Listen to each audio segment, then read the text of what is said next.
Buenos días. Hoy quiero hablaros del taller sobre la violencia entre hombres y mujeres. Primero empezaremos estudiando lo que es la violencia, qué es lo que la desencadena. Y eso es fundamental para poder entender cada situación de violencia. Entonces, mirar, un apunte sobre lo que desencadena una emoción. Tenemos órganos de percepción que en cuanto hay un cambio en el entorno, nos informan en el cerebro de ese cambio. Esa información de los órganos de percepción pasa primero por el sistema límbico. Y allí hay una primera evaluación. Una evaluación de si hay peligro o no hay peligro en esa percepción. Si no hay peligro, la información sigue hacia adelante, hacia los lóbulos frontales. Y allí se emite un pensamiento, una especie de evaluación del cambio muy breve, muy sintético, que desencadena toda una cadena de reacciones químicas que provoca una nueva emoción, que a su vez provoca una acción de adaptación al cambio que se acaba de producir y que nos habían avisado los órganos de percepción. Vale. En el caso de que hay un peligro,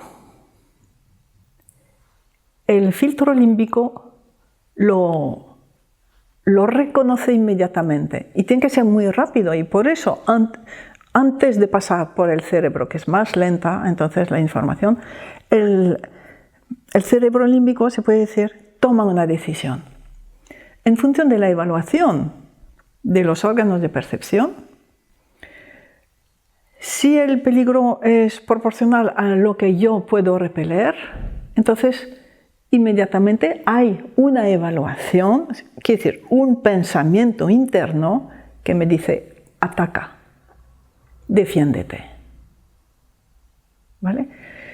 Y ese pensamiento crea una reacción química que a su vez, química hormonal, que desarrolla en mí como un chute de adrenalina, de cortisol, que permiten que en el segundo o los 2 segundos siguientes a la agresión, yo respondo con otra agresión.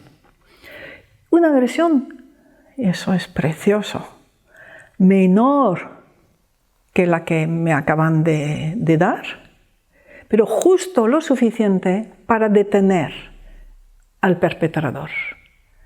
Y el perpetrador y yo nos miramos de igual a igual. Yo he hecho lo mismo que tú. Y él me mira: y tú has hecho lo mismo que yo, pero lo has hecho con amor porque me has agredido un poco menos. Y la relación se puede restablecer. Los dos nos miramos de igual a igual.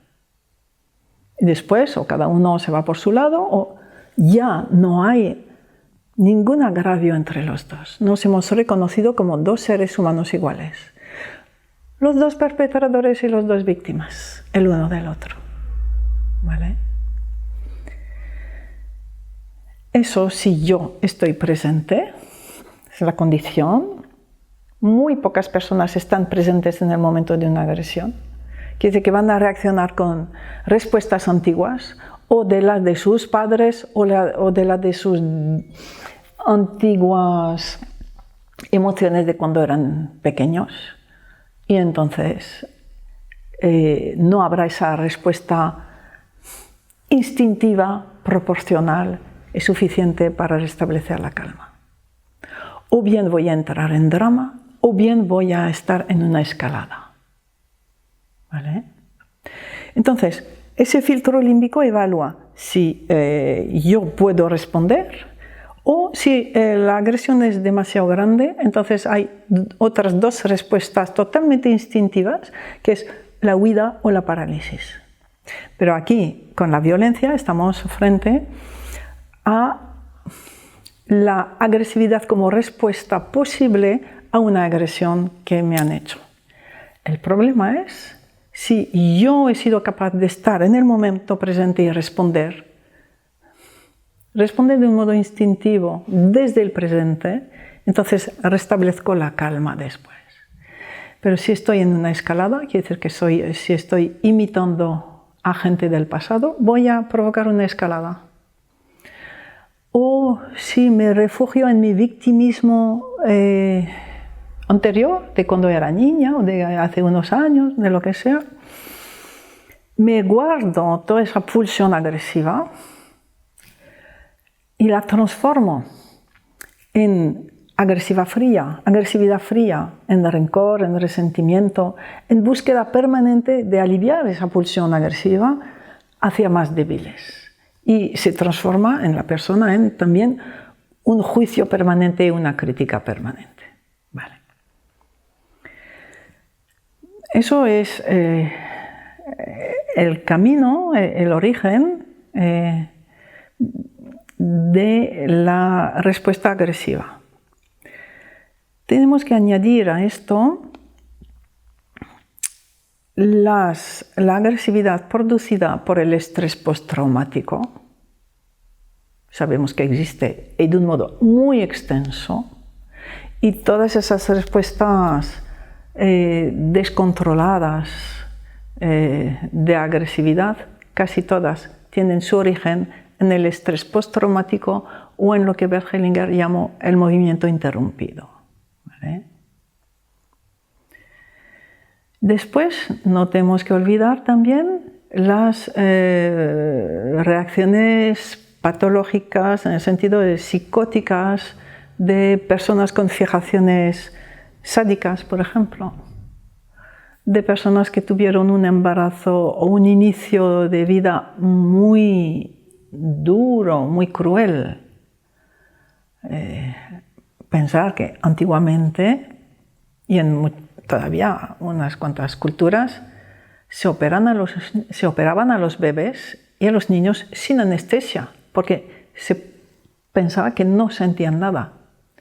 Entonces, cuando un bebé sufre demasiado físicamente, se cierra a los sentimientos, se cierra al máximo al sentir, y ya deja de sentir él y deja de sentir a los demás. Ya no sabe lo que es la empatía. Y lo que sí sabemos es que todo lo que fue reprimido retorna. Y esa violencia o esa tortura que se hizo sufrir a ese bebé, en algún momento esa persona, como para liberar al bebé, va a estar impulsado a infligirlo a otra persona. ¿Vale? Entonces, va a ser muy importante poder reconocer qué tipo de violencia o de agresividad se ha producido, para poder saber cómo prevenirla o cómo sanarla, cómo sanar a esa persona para que no vuelva a tener ese impulso fuera del presente. O si fue una reacción del presente, entonces sabemos que es una reacción a otra agresión, que no fue asumida, que no fue dicha. ¿Vale? Bien, entonces veremos primero distintas facetas de la agresividad, de la energía asesina. Después, precisamente necesitamos distinguir las agresiones de hombres a mujeres desconocidas y las agresiones que se producen dentro de la pareja y de cualquier pareja. ¿Vale? Las agresiones a mujeres desconocidas no son muy frecuentes en Europa, pero sí muy frecuentes en América Latina y en Oriente también. Y allí tenemos quizá dos motivos más frecuentes. Uno es la venganza inconsciente contra la madre, sobre todo en América Latina, pero bueno, en general, una mujer inconscientemente va a representar a la madre. Y toda la frustración creada por los tipos de educación tanto, sobre todo en América Latina, en Oriente y en ciertas culturas o religiones, provocan un resentimiento tan desaforado contra la madre que la persona vuelve a estar en su niño vengándose del rechazo de su madre. Y a esto se añade, según las culturas, más uno más lo otro, y a veces también hay otros factores, que es la frustración sexual. Hay religiones, sobre todo en Asia, que desvalorizan totalmente la relación sexual, que prohíben la relación sexual, que solo valoran la relación sexual que pueda llevar a un hijo. Vale, bien. Entonces la frustración sexual está en muchas de esas explosiones catárticas de un hombre que viola a una mujer o que la mata. ¿Vale? Bien. Y luego está esa violencia dentro de la pareja. Dentro de la pareja, los estudios internacionales independientes de distintas fuentes coinciden en lo mismo. En la mitad de esas crisis o episodios de violencia, en la mitad, por igual, es la responsabilidad de hombre y mujer, o de los dos cónyuges, porque es independiente del sexo. En la pareja homosexual existe exactamente lo mismo. Quiere decir que los dos están tomados fuera del presente en ese triángulo de la manipulación, que es, en vez de estar en el adulto, están en el salvador, en el perseguidor o en la víctima. Y tengo ese gesto porque como que corren el uno detrás del otro cambiando de roles, de esos roles de manipulación. Uno es el salvador, el otro dice estoy harto de que cuides tanto de mí, entonces se transforma en el perseguidor, entonces la persona salvadora se transforma en víctima con todo lo que hice por él, y vas a ver, y entonces inmediatamente se transforma en perseguidor. E internamente podemos ver que hay un juego interno nuestro, caemos en la víctima e inmediatamente internamente desde la víctima nos justificamos para poder hacer daño al otro. Y eso es un juego continuo en que los dos tienen la misma responsabilidad en esa escalada de agresividad, de desprecio y que puede llegar a la violencia física. Los dos tienen la misma responsabilidad y los dos tienen la misma capacidad para decidir, ya está bien, como adulto ahora lo veo, me retiro de este juego, por mi dignidad y por tu dignidad. ¿Vale? Y es tan frecuente, o sea, esos malos tratos no son de uno, sino son de los dos, que solo hay solución cuando la persona llamada víctima reconoce su participación. Si sigue viviendo durante años con esa persona a la que llama violenta, es que lo necesita así, lo provoca, lo necesita. Y solamente habrá sanación de esta relación o sanación de cada uno cuando cada uno asuma su responsabilidad. No hay un malo y una víctima, no. Dos personas que sufren y que se defienden como pueden agrediendo al otro, transformando al otro un poco en la madre que no tuvieron, que tú lo hagas por mí, que tú me des lo que no puedo tener. Es lo que hay detrás, una frustración de la infancia, una simbiosis, un no ver al otro.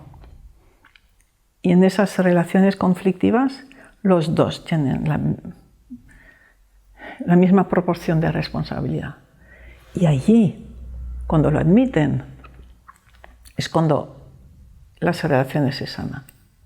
Y lo que hay que observar allí es que esa relación conflictual es típica del vivir en pareja. Vivir en pareja es una gran escuela de purificación que al principio va a empezar con esos enfrentamientos, porque exige de nosotros que soltamos todo nuestro pasado, nuestros valores del pasado, nuestras opiniones del pasado, y que nos abramos al otro y que entre los dos construyamos algo nuevo. Entonces, de vez en cuando necesariamente va a haber choque.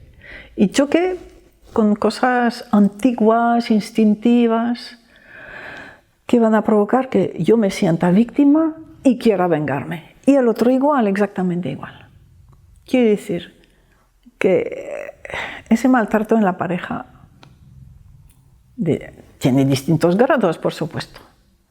Forma parte del intento de llegar a la intimidad. Forma parte. No se llega a la intimidad así por voluntad porque sí, sino después de confrontaciones, de renuncias, de tomas de conciencia y de despertar. Y el despertar se suele hacer a base de conflictos, ¿vale? Y entonces queda una parte de pareja en las que la mitad de las parejas, uno de los dos es el conflictivo y no el otro. Y allí igual hombre o mujer, ¿vale?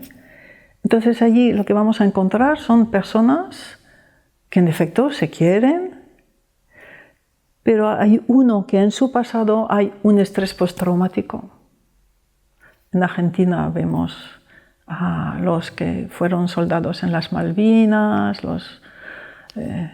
y situaciones así de tragedia tan grande que no lo pudieron integrar y que de vez en cuando pues, explota en agresividad, ¿vale? Y esto o el famoso movimiento interrumpido de ese niño o niña que fue separada de su madre, a veces de su padre, antes de los 5 años. Antes de los 5 años, el pequeño es incapaz de hacer un duelo y sobrevive al duelo gracias a la agresividad. Sobrevive al dolor, a la soledad, a la desolación, porque un niño pequeño no puede sentirse vivir sin su madre o su padre. Es desolación y lo que le permite sobrevivir es la agresividad. Entonces, cuando es mayor, cada vez que se acerca al momento en que, de amor que tuvo, por ejemplo, hacia su madre y que su madre desapareció, en ese momento entra en él tanto pánico, pero no solo miedo de volver a perder a esa persona a la que empieza a querer, vergüenza porque cree que él es el responsable de aquella pérdida, culpa, vergüenza y miedo, que lo único que consigue reaccionar es su agresividad para sobrevivir a eso. Entonces, la agresividad es realmente muy típica de las personas que han vivido un movimiento interrumpido. Hasta que el otro miembro de la pareja no pueda asumirlo. En general saben, ven las dificultades, pero llega un momento en que si no hay una intervención para sanar el trauma o para sanar esa separación temprana, esa persona que sufre de esa explosión de agresividad se quedará en soledad. Y entonces allí está también su voluntad de acudir a un tratamiento, a una herramienta que le pueda liberar de ese pasado. Lo que podemos observar es que hoy en día no se ofrece eso a las personas que sufren esos comportamientos. Solo se ofrece apoyo oficial a las víctimas, no a los que sufren de explosiones agresivas. Entonces, eso va a ser lo esencial de nuestro taller, poder reconocer la parte de cada uno en la agresión, en la agresividad, y poder reconocer el tipo de agresividad de la que se trata, para adaptarnos y ofrecer herramientas de sanación y transformación. Espero que les ayude, que lo necesitamos.